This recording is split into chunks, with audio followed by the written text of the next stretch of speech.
Hello friends, welcome to Jayam life. எல்லோரும் எப்படி இருக்கீங்க? இன்றைக்கான வீடியோவில் என்ன பார்க்க போகிறோம் அப்படின்னு பார்த்தீங்கன்னா, சீர்காழி அடுத்துள்ள வைத்தீஸ்வரன் கோவிலுக்கும் திருவெண்காடு கோவிலுக்கும் போயிருந்தேங்க. அதை பற்றி தான் இந்த வீடியோவில் ஃபுல் டீட்டெயிலாக பார்க்க போகிறோம்.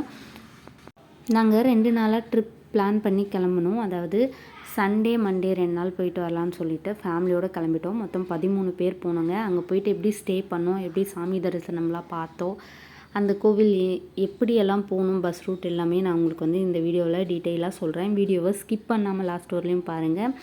சென்னை டு வைத்தீஸ்வரன் கோவிலுக்கு ட்ரெயின் எப்படி புக் பண்ணி கிளம்பணும் அப்படிங்கிறதையும் இந்த வீடியோவில் டீட்டெயிலாக கொடுத்துருக்கேன். இப்போ வாங்க வீடியோக்குள்ளே போகலாம். நாங்கள் 2 மாதத்துக்கு முன்னாடியே பிளான் பண்ணி ட்ரெயின் டிக்கெட் எல்லாமே எடுத்துட்டோங்க. சென்னை எக்மோர்லேருந்து வைத்தீஸ்வரன் கோவில் போகிறதுக்கு ஒரு ஆளுக்கு 130 ரூபா. வைத்தீஸ்வரன் கோவில் தான் போய் இறங்கணும்னு இல்லை, அதுக்கு முன்னாடி ஸ்டாப்பிங் சீர்காழியிலே இறங்கினாலும் அதே டிக்கெட் தான். சீர்காழியிலேருந்து நிறைய கோவில்கள் இருக்குது, அது எல்லாமே பார்த்துட்டு அங்கேருந்து ஒரு 6 கிலோமீட்டர் தான் வைத்தீஸ்வரன் கோவில். நீங்கள் அதிலேருந்து பஸ்ஸில் போயிட்டு கூட அந்த கோவிலுக்கு போகலாம். ஆனால் எங்களுக்கு வைத்தீஸ்வரன் கோவில் போய் இறங்கி போகிறது தான் எங்களுக்கு ஈஸியாக இருந்தது. அதனால் நாங்கள் வைத்தீஸ்வரன் கோவிலுக்கே டிக்கெட் எடுத்துட்டோம். காலையில் 7:45க்கு எக்மோரில் ட்ரெயினுங்க. நாங்கள் எல்லாருமே இதான் ஃபஸ்ட் டைம் அந்த ட்ரெயினில் போகிறது. Train Cholan express Tiruchi train. அதனால் நாங்கள் 6 மணிக்கே எல்லாருமே அங்கே எக்மோருக்கு வந்துவிட்டோம். ரொம்ப நேரம் ஒரு 1.5 மணி நேரத்துக்கு மேலே வெயிட் பண்ணோம். ட்ரெயின் முன்னாடியே வந்துடுச்சு. ட்ரெயினில் ஒரு 7:15 அந்த மாதிரி ஏறி உக்காந்தாச்சு.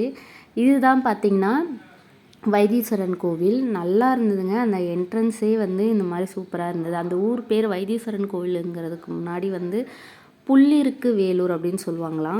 வைத்தீஸ்வரன் கோவில் விட்டு வெளியே வந்தோடனே நிறைய ஆட்டோக்குள்ளே இருக்குங்க. நடக்க முடியலன்னு நீங்கள் ஆட்டோ பிடிச்சி கூட போகலாம். ஆனால் எவ்வளோ கேட்பாங்கன்னு எனக்கு தெரியல. நாங்கள் போகல. ஏன்னா இங்கேருந்து கொஞ்சம் தூரம் தான் நடந்து போகிறது. ஒரு 10 நிமிஷம் இந்த மாதிரி பொறுமையாகவே நடந்து போனீங்கன்னா கோவில் வந்துடுது. அதனால் நாங்கள் ஆட்டோ எதுவுமே கூப்பிடல, நடந்தே போயிட்டோம். ஸ்டெயிட் ரோடு அந்த ரயில்வே ஸ்டேஷனுக்குள்ளே பார்த்தீங்கன்னா நேராக ஒரே ரோடு தாங்க. கோவிலோட கோபுரம் தெரியும். இந்த கோவிலுக்கு நாங்கள் இப்போ தான் முதல் முறையாக வர்றதால எங்களுக்கும் அந்த ரூட் தெரியாது. நாங்கள் ஆட்டோ கேட்க போகலான்னு போகும்போது ஒரு அக்கா கூப்பிட்டு சொன்னாங்க, ஆட்டோவில் கேட்டிங்கன்னா பைசா அதிகமாக கேட்பாங்க, ஒரே ரோடு நேராக நடந்து போங்க கோவில் வந்துடும் அப்படின்னு சொன்னாங்க. அதனால் நாங்களும் நடந்து போனோம். ரொம்ப தூரம்லாம் இல்லைங்க, கரெக்டாக இந்த மாதிரி குழந்தைங்களோட பொறுமையாக தான் நடந்து போனோம். ஒரு 7-8 நிமிஷம்தான் ஆகிருக்கும். நாங்கள் இந்த கோயிலுக்கு போகிறதுக்கு முன்னாடி நிறைய யூடியூப் சேனலில் அங்கே எப்படி ஸ்டே பண்ணுறது எல்லாமே நான் பார்த்தேன். ஆனால் எந்த ஒரு சேனலுமே அங்கே ரூம் எப்படி கிடைக்கும் அதை பற்றி எந்த ஒரு வீடியோவுமே போடலை. அந்த கோவிலோட சிறப்பம்சங்கள், அதுக்கப்புறம் அங்கே நாடி ஜோதிடத்துக்கு ரொம்ப ஃபேமஸாக அதெல்லாம் பற்றி தான் போட்டிருந்தாங்க. இங்கே நாங்கள் நிறைய ரூம்ஸ் இருக்குங்க. ரூம் இல்லைன்னா சொல்ல முடியாது, நிறைய ரூம்ஸ் இருக்குது. ஏசி ரூம் தான் எடுத்திருந்தோம். 1500 ரூபா ஒரு ரூம். நாங்கள் 13 பேர் போனதுனால 2 ரூம் எடுத்திருந்தோம். நான் ஏசி ரூம் 1000 ரூபா சொல்லியிருந்தாங்க.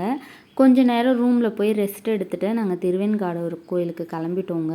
4 மணிக்கு நட திறப்பாங்கன்னு சொன்னாங்க. ஆனால் நாங்கள் ரூமில் இருந்து 2 மணிக்கெலாம் கிளம்பிட்டோம். இது எப்படி போனோம் அப்படின்னு பார்த்தீங்கன்னா, சீர்காழிக்கு போயிட்டு, அதாவது வைத்தீஸ்வரன் கோவிலேருந்து சீர்காழிக்கு போனோம். அங்கே போயிட்டு பூம்புகார் போகிற பஸ்ஸில் ஏறினீங்கன்னா திருவெண்காடு சன்னதி அப்படின்னு சொல்லி கேட்டிங்கனாவே கோவில்கிட்ட இறக்கி விட்டுருவாங்க அப்படின்னு சொன்னாங்க. ஃப்ரீ பஸ் தான். நாங்கள் எல்லோரும் அந்த பஸ்ஸில் ஏறி கிளம்பிட்டோம். சீர்காழியிலேருந்து இந்த கோவில் 21 கிலோமீட்டர் இருக்குது. இந்த கோவில் புதன் ஸ்தலம் சொல்லுவாங்க. அதாவது நவகிரகம் ராகு கேது செவ்வாய் அந்த மாதிரி இருக்குங்க இல்லைங்களா, அதில் இது புதன் ஸ்தலம். நவகிரக கோவிலில் இதுவும் ஒன்று. இதோட பேர் என்ன அப்படின்னு பார்த்தீங்கன்னா திருவெண்காடு சுவாதினேஸ்வரர் கோவில். சரிங்களா, அதுதான் இதோட பேர். செம்ம சூப்பராக இருந்ததுங்க கோவில். கண்டிப்பாக இவ்வளோ பெரிய கோவில், நிறைய பெரிய இடங்க. இந்த கோவிலில் நிறைய கோவில் இருந்தது. அதாவது நாங்கள் போன டைம் பார்த்திங்கன்னா வேலைப்பாடுகள்லாம் நடந்திருந்தது, இன்னும் முடியல. எப்போ முடித்து கும்பாபிஷேகம் பண்ணுவாங்கன்னு தெரியல. இந்த மாதிரி கட்டி வச்சுருந்தாங்க, நிறைய பேர் வீடு கட்டியிருந்தாங்க. இந்த கோவிலில் 3 குளம் இருக்குது. அந்த 3 குளத்துலேயும் கால் கழுவணும்னு சொல்கிறாங்க. நேராக நீங்கள் புதன் வழிபட போகக்கூடாது. 3 குளத்துலேயும் கால் கழுவிட்டு அதுக்கப்புறம் உள்ளே போனீங்கன்னா சிவபெருமான் இருப்பாங்க, அகோரமூர்த்தி, நிறைய சாமிங்க இருப்பாங்கங்க. நீங்கள் இந்த கோவில் பற்றி தெரிஞ்சுக்கணுன்னா நிறைய பேர் வீடியோஸ் போட்டிருக்காங்க, போய் கண்டிப்பாக பாருங்கள். எல்லாருமே வாழ்க்கையில் ஒரு முறை போயிட்டு வரணும்.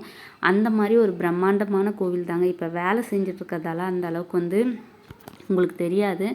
வேலையெல்லாம் முடிஞ்சதுக்கப்புறம் நீங்கள் போய் பாருங்கள், சூப்பராக இருக்குது. நாங்கள் எல்லாமே ஃபேமிலியோடு இந்த மாதிரி 3 குளத்துலேயும் வந்து கால் கழுவிட்டு அதுக்கப்புறம் சாமி பார்க்க தாங்க போகணும். இந்த கோவிலில் இருக்க 3 குளத்தோட பேர் என்னன்னு சொல்லி பார்க்கலாம். ஒன்று வந்து அக்னி தீர்த்தம், 2வது வந்து சூரிய தீர்த்தம், 3வது சந்திர தீர்த்தம். நாங்கள் இந்த கோவிலுக்கு ஏன் வந்தோம் அப்படின்னு பார்த்தீங்கன்னா, இப்போ வந்து சனி பெயர்ச்சி நடந்தது இல்லைங்களா, அதனால் மேச ராசிக்கு நேரம் சரியில்லை அப்படின்னு சொன்னதால் இந்த கோவிலுக்கு போக சொன்னாங்க. அதனால தான் நான் வந்து புதன் ஸ்தலத்துக்கு வந்திருக்கோம். இந்த கோவில் காசிக்கு இணையான கோவில்னும் சொல்கிறாங்க. காசிக்கு போய் நீங்கள் வந்து பரிகாரம் செய்கிறீங்கன்னா 7 தலைமுறை பாவங்கள் மட்டும் நீங்கும்னு சொல்கிறாங்க. ஆனால் அதுவே இந்த கோவிலில் வந்து முறைப்படி பரிகாரம் செஞ்சிங்கன்னா 24 தலைமுறை பாவங்கள் நீங்கும் அப்படின்னு சொல்லிட்டு சொல்கிறாங்க. இங்கே வந்து நாங்கள் என்ன பண்ணோம், நேராக புதன் ஸ்தலத்துக்கு தான் போயிட்டோம். எங்களுக்கு வந்து தெரியல. அதுக்கப்புறம் அங்கேருந்து ஒரு ஐயரை கேட்டோம். அவங்க தான் சொன்னாங்க, நீங்கள் முன்னாடியே வந்த உடனே ஒரு பிள்ளையார் இருப்பார், அந்த பிள்ளையாரை கும்பிட்டு உள்ளே போய் சிவபெருமானை கும்பிட்டு அதை சுற்றி வந்து நிறைய வந்து சாமிங்க இருக்குது. காளி, அகோரமூர்த்தி, அதுக்கப்புறம் சிதம்பரத்தில் இருக்க நடராஜர் கோவில் ஒன்று இருக்குது. அங்கே இருக்க மாதிரியே இருக்குது இங்கேயும். அதாவது சிதம்பரத்தில் இருக்கிற நடராஜர் கோவில் கூரைகள், அதாவது மேற்கூரைகள் மாதிரி இந்த கோவிலையும் அந்த நடராஜர் கோவில்னு தனியாக அமைச்சிருக்காங்க. பார்க்க நல்லாவே இருக்குது. துர்கை அம்மன், காளி, முருகர், அந்த மாதிரி நிறைய சாமிங்க, தட்சிணாமூர்த்தி, பிள்ளையார் கோவில். உள்ளே நீங்கள் அந்த கோவிலுக்குள்ளே வந்துட்டாங்கவே அவ்வளோ சாமி கோவில்கள் இருக்குங்க, சின்ன சின்னதாக. அதுக்கப்புறம் 63 நாயன்மார்கள், இவங்களுக்கு எல்லாமே அழகாக அந்த லிங்கங்கள் எல்லாமே சூப்பராக வச்சுருக்காங்க. கண்டிப்பாக நீங்கள் போனீங்கன்னா பொறுமையாக நிதானமாக சுற்றி பார்த்துட்டு வாங்க. ஆறாமரை எதுலேயுமே அவசரப்படாமல் சாமி கும்பிடுங்க, மன நிம்மதியாக இருக்கும். சுற்றி மரங்கள் எல்லாமே இருக்குது, பார்க்க அழகாக இருக்குது கோவில். இந்த மாதிரி சைடில் வந்து விளக்கெல்லாம் விற்கிறாங்க, பிரசாதம் விற்கிறாங்க. அந்த பிரகாரத்துக்குள்ளே இருக்கிற எல்லா சாமியுமே தரிசனம் பண்ணிவிட்டு பின்னாடி கோபுரம் வழியாக நீங்கள் வெளியில் வந்தீங்கன்னா அம்மன் சன்னதிக்கு போகிற வழி இருக்குங்க. அந்த அம்மன் சன்னதி வந்து பிரம்ம வித்யாம்பாள் அப்படின்னு சொல்லுவாங்க, உள்ளே இருக்க அம்மாவோட பேர். அதை பக்கத்துலேயே வந்து பிள்ளை இடுக்கி அம்மன் அப்படின்னு சொல்லிட்டு ஒரு அம்மனும் இருப்பாங்க. குழந்தை இல்லாதவங்க இந்த கோவிலில் வந்து வேண்டிக்கிட்டு போனீங்கன்னா குழந்தை பிறக்கும் அப்படின்றாங்க. அதே மாதிரி அங்கே ஒரு தொட்டிலும் இருக்குங்க, அது இந்த வீடியோவில் வரும் பாருங்கள். அந்த மாதிரி குழந்தை பிறக்கவங்க தொட்டில் வாங்கி வச்சுட்டு கூட போகிறாங்க. அந்த தொட்டிலில் வந்து போட்டு எடுப்பாங்களா என்னன்னு எனக்கு தெரியல. இது வந்து சந்திர தீர்த்தங்க. இதில் வந்து புதன் ஸ்தலம் ஆப்போசிட்லேயே வந்து சந்திர தீர்த்தம் இருக்குது. இங்கே நிறைய கொஞ்சம் கூட்டம் அதிகமாக இருந்தது. எல்லாருமே வந்து ஃபேமிலியோட கால் நனைச்சிட்டோம். இதுதான் என்னோடய ஃபேமிலி, பார்த்துக்கோங்க. நாங்கள் வைத்தீஸ்வரன் கோவில் தாங்க ஃபஸ்ட்டு வந்து ரூம் எடுத்தோம். அந்த கோவிலுக்கு ஏன் முதல் நாள் போகலை அப்படின்னு பார்த்தீங்கன்னா, திருவெண்காடு கோவில் வைத்தீஸ்வரன் கோவிலில் இருந்து ஒரு 25 கிலோமீட்டர் தூரத்தில் இருக்குது. அதனால தான் முதல் நாளே நம்ம போயிட்டு வந்தோம்னா மறுநாள் வந்து, அதாவது திங்கக்கிழமை 1:30 மணிக்கு வந்து எங்களுக்கு ட்ரெயின்.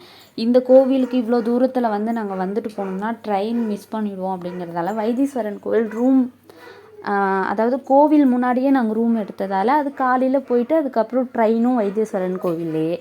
அதனால் நாங்கள் அந்த மாதிரி பிளான் பண்ணிட்டோம். இந்த கோவிலுக்கு வந்தாச்சு. இது பார்த்திங்கன்னா இங்கே வந்து மரகத சிலை என்னென்னவோ சொல்லி நிறைய சிலைகள் விற்றுட்டு இருந்தாங்கங்க. நாங்கள் வந்து ஒரு பிள்ளையார் வாங்கினோம். அந்த பச்சை கலரில் இருக்கிறது மரகத பிள்ளையார் சொன்னாங்க. 1600 ஒரு சின்ன சிலை தான் வாங்கினோம்.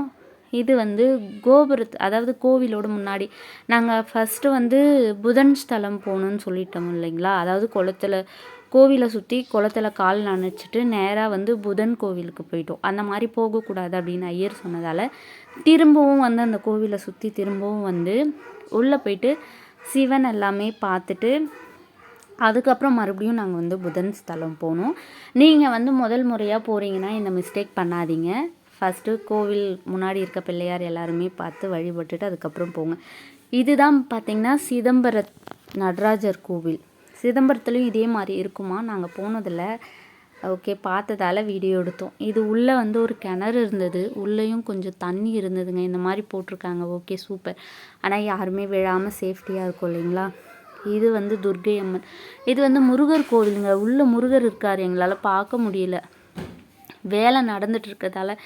எல்லா கோவிலுமே இந்த மாதிரி க்ளோஸ் பண்ணி தான் வச்சுருக்காங்க. அதுக்கப்புறம் இங்கே வந்தால் என்னென்ன நன்மைகள்லாம் நடக்கும்னு போர்டு வச்சுருந்தாங்க. இது வந்து பிரம்ம வித்யாம்பாள் கோவில் சொல்லியிருந்தேன் இல்லைங்களா, அந்த கோவில் தான். நல்லா சூப்பராக இருந்தது. பெரிய பெரிய தூண் வச்சு கட்டியிருக்காங்க. இது பழைய கோவிலாக புதுசாக என்னன்னு எனக்கு தெரியல. ஆனால் திருவெண்காடு வந்து 2000 வருஷம் முன்னாடி கட்டின கோவில் அப்படி சொல்கிறாங்க. நான் சொன்னேன் இல்லைங்களா, தொட்டில் வச்சுருக்காங்கன்னு. இதுதான் பாருங்கள், உள்ள தொட்டில் இருக்குது. குழந்தைய போட்டு தாளாட்டுவாங்களா என்னன்னு தெரியல. அந்த பிரம்ம வித்யாம்பாள் இருக்காங்கல்ல, அதை சுற்றி தான் அந்த சைடில் வந்தீங்கன்னா பிள்ளை இடுக்கி அம்மன் அப்படின்னு சொல்லிட்டு ஒரு அம்மன் இருக்காங்க. அங்கே தான் அதுக்கு பக்கத்துலேயே தொட்டில் வச்சுருக்காங்க. எல்லாருமே வாழ்க்கையில் ஒரு முறையாவது இந்த கோவில் போயிட்டு வரணுங்க. அந்த அளவுக்கு பிரம்மாண்டமாக இருக்குது கோவில். இன்னும் வந்து இந்த கோவில்லாம் கட்டி முடித்து சீரமைப்பு பணிலாம் நடந்து முடிஞ்சதுக்கப்புறம் கோவில் சூப்பராக இருக்கும். போயிட்டு வாங்க. இந்த கோவிலில் நல்லபடியாக தரிசனம் பார்த்துட்டு நாங்கள் வெளியே வந்துட்டோங்க. டைம் இருந்ததால் திருவெண்காடுலேருந்து ஒரு 6 கிலோமீட்டர் தான் பூம்புகார் இருக்குது, அங்கே கடற்கரை இருக்குதுன்னு சொன்னாங்க. சரி ஓகே, பீச்சுக்கு போகலாம் அப்படின்னு சொல்லிட்டு எல்லாருமே கிளம்பிட்டோம். அதை பற்றின வீடியோ எல்லாமே அடுத்த வீடியோவாக போடுறேன். அதாவது பூம்புகார் வீடியோவும் வைத்தீஸ்வரன் கோவிலை பற்றியும் அடுத்த வீடியோவில் நான் போடுறேன். இந்த வீடியோ பிடிச்சிருந்தா லைக் பண்ணுங்கள், ஷேர் பண்ணுங்கள், மறக்காமல் நம்ம சேனலை சப்ஸ்கிரைப் பண்ணி சப்போர்ட் பண்ணுங்கள் ஃப்ரெண்ட்ஸ். அடுத்த வீடியோவில் எல்லாமே சொல்கிறேன். ஓகே, தேங்க்ஸ் ஃபார் வாட்சிங்.